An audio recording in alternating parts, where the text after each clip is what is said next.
Hi, and welcome to ScreenPlay, where we discuss everything pop culture out in the world and right here on campus. From music to movies, celebrities to comics, we've got you covered for all the latest. And we're your hosts. I'm Terrence Nicholas. And I'm Candace Modine.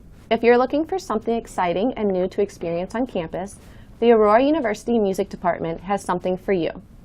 The Opera Workshop class is producing their very first opera to perform on campus, and it's definitely something worth to check out. The opera being performed is called Dido, Aeneas. And today we are excited to have the two students who play the title characters with us to talk about the opera. Eunice Iodeli plays Dido in the show, and Ricky Rivera plays Aeneas. And we're glad to have those two on the show today. Welcome, guys. Hi, guys. How you doing? Good, thank you. Good. Yeah. Well, opera. I'm just interested in learning more about it. I've never seen an opera before, so can you guys give us kind of like a synopsis of the play at least? Sure. Dido and Aeneas is basically about Dido and Aeneas. Aeneas is from the epic poem The Aeneid, and he's the person who discovers Rome. And Dido is the queen of Carthage, and this is about their love story when Aeneas lands in Carthage. All right. Dido just lost her husband. She's a widow, and she falls in love with Aeneas, but because she had promised her husband that she would never fall in love again, she's conflicted with her love for Aeneas, and she also doesn't believe that Aeneas is true to his word and that he will stay. And her handmaiden, Belinda, really encourages Dido and Aeneas to fall in love and to go through and to follow their hearts. But in the end, you see that things get mixed up and prior engagements and complications happen, which don't always let our dreams and our hearts come true. Right, okay. Yeah. Well, that sounds like a really nice play. Do you guys having fun doing it right now? Yeah. Yeah, it's a cute. It's a blast.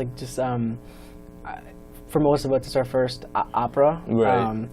And it's just a lot of fun working with each other and our directors and just getting to perform a new art style, rather than just That's awesome. Dr. Plummer and Martha Caston. Yeah, Dr. Plummer is the music director, and Martha Caston's the stage director. Nice, okay. And when are those? When's the opera? It's going to be next week, November 17th and 18th. At the 17th, it's at noon, and on the 18th, it's in Crimi Auditorium. Oh, Crimi. Actually. Oh, all right. Almost like the concert. Gosh, I wish I missed those. I meant. Okay. What else? They have some operas too at the Paramount, I believe, right? Those are more musical theater. They do more musical. Mm-hmm. Okay. Have you guys ever gone to an opera before playing in it? Oh, yeah. I mean, I have. I have? go to lyric operas all the time, especially now since they have $20 tickets for students. For all college students, they have $20 tickets. That's nice. How much is it before then? It's at real prices, not $20. It depends if you want to be. If you want to be in the nosebleed seats or if you want to be on the main floor. But I've been to several operas before. But yeah, I've never seen a live opera. I've seen them recorded. Right. Yeah, but so it's kind of new. I've also never really performed in a musical theater show, which is the kind of counterpart with opera. So just being on the stage is just new all around for me, at least acting and while singing. Right. All right. Well, hey, thanks for stopping by, guys. Yes, thank you. Really, we appreciate it. Be sure to see the opera in Crimi on the 17th and 18th of November. Before the opera performs, there's actually another arts event happening on campus. The theater department's performance of Our Town by Thornton Wilder is starting its second weekend of shows. And our very own Kyle Frederick, who plays a part in Our Town, took some footage of the cast. Roll the clip.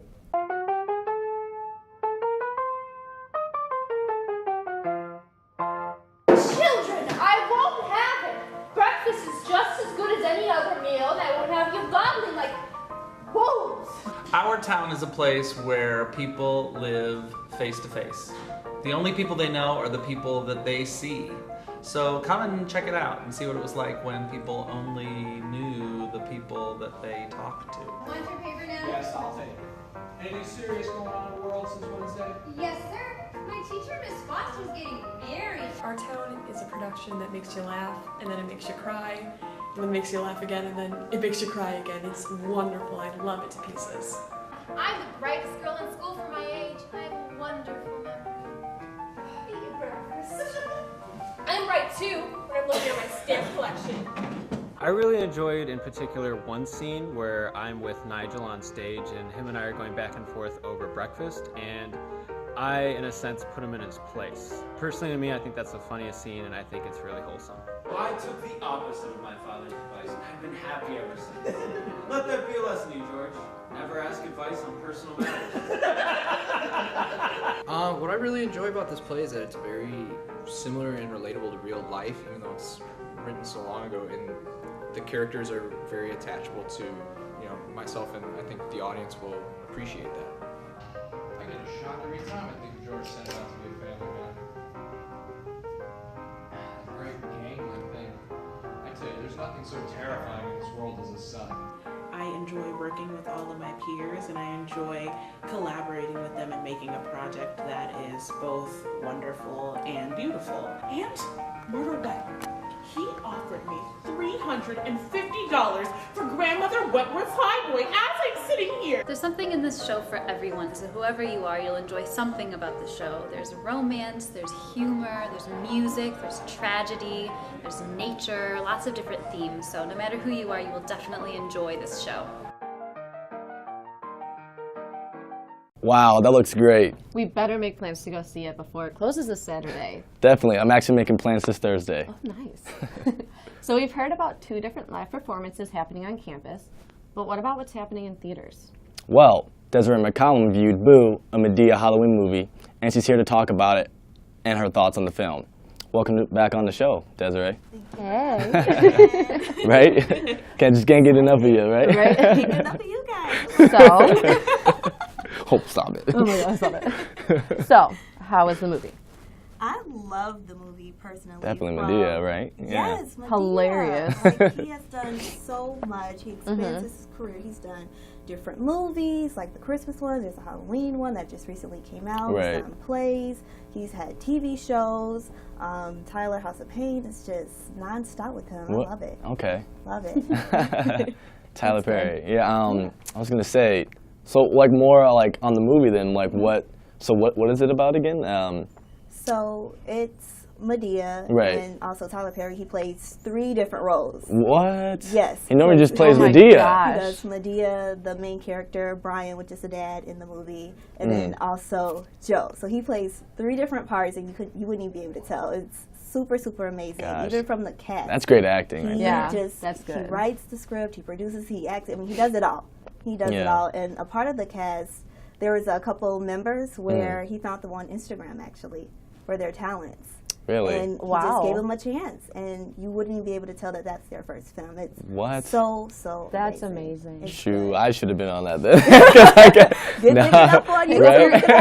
I know, right? I just pick up my Instagram Get up there. That's funny.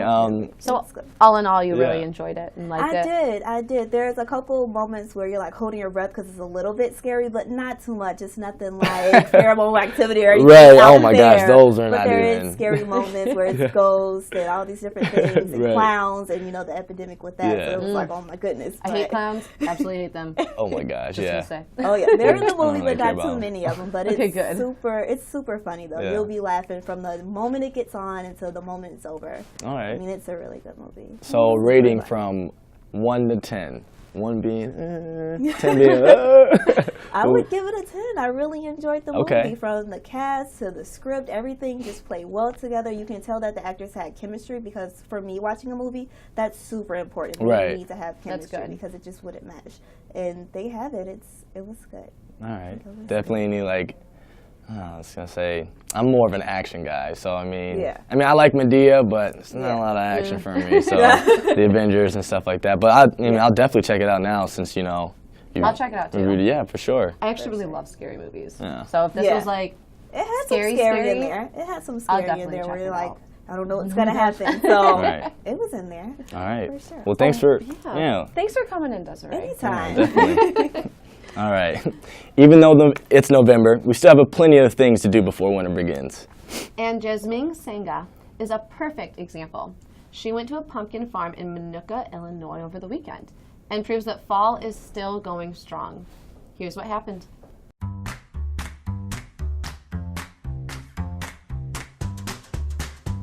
My name's Jasmine, and today we're at HEAP'S Giant Pumpkin Farm.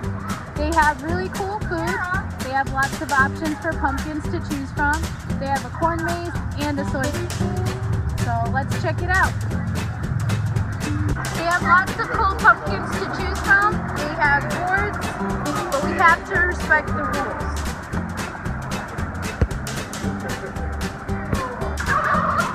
Looks like the turkeys are picking their pumpkins.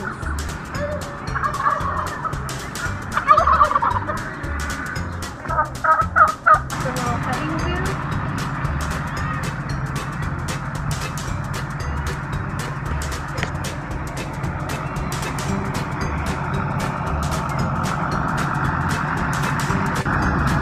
We also have hay rides here.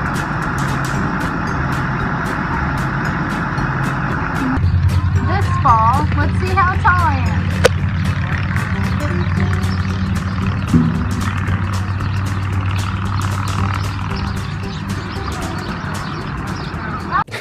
She was so close to 5 feet tall. Maybe she'll make it next year.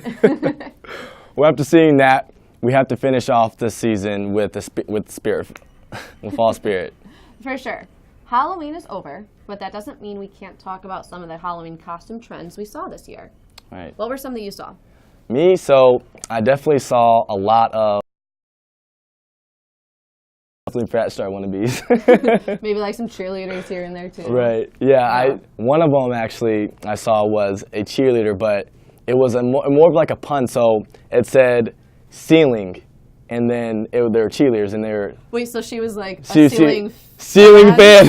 Yeah. So it was really that was really funny, and I just exactly I didn't get it until she started cheering. I was like, I'm cheering on the ceiling. Yeah. I was like what? So that one was pretty.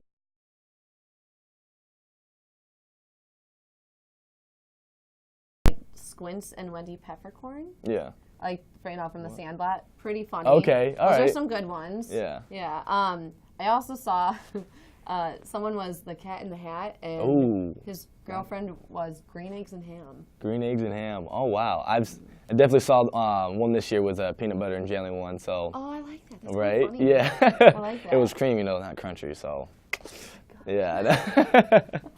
Wait, I also saw Hermione and Ron and Harry. Just saying. All right. It was a good year for costumes, of course. Well, that concludes this episode of ScreenPlay. Join us next time for more talk about pop culture and the things going on in the community. And if you'd like to go ahead and show us some love for ScreenPlay, or have suggestions for us, or just like to be on the show, find us on Twitter at @AUSpartMedia, or tweet us using the hashtag #AUScreenplay. Or use Snapchat and swipe till my filter. That's right. Don't forget to support the arts on campus and go see the fall play and the opera. I'm Candace. And I'm Terrence Nicholas.